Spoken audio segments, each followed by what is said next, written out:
রেস্তোরাঁ শওকত মোল্লার ছেলের রেস্তোরাঁ এমনটাই জানা যাচ্ছে, এবং এই সুবিশাল রেস্তোরাঁ নদীর পাড়ে বিরাট রেস্তোরাঁ, কিন্তু সেই রেস্তোরাঁয় কি কোনো রকমভাবে আত্মগোপন করে রয়েছে শওকত মোল্লা, সেটা নিশ্চিত হওয়ার জন্যই তার ছেলেকে নিয়ে এসেছেন এনআইএর আধিকারিকেরা।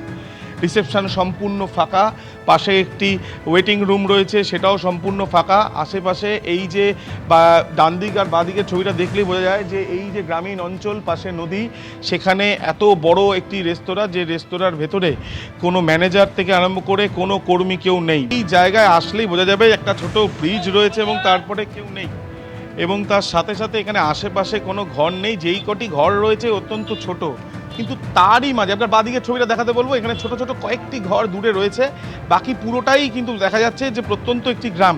এবার অভিজিৎকে বলবো দেখানোর জন্য যে রেস্তোরাঁর সামনে আমরা দাঁড়িয়ে রয়েছি, সুবিশাল এই রেস্তোরাঁ, এবং এই যে ক্যাফে অরণ্যের কূলে, এই যে ক্যাফে অরণ্যের কূলে পাশে দেখা যাচ্ছে একটি ওয়েটিং রুম রয়েছে, সেটাও ফাঁকা, এবং এই সুবিশাল রেস্তোরাঁতে দেখা যাচ্ছে যে সাজানো গোছানো, কিন্তু কোনো ব্যক্তিই নেই, এমনকি ম্যানেজারেরও খোঁজ পাওয়া যাচ্ছে না, সেই ছবিটাই ধরা পড়ছে।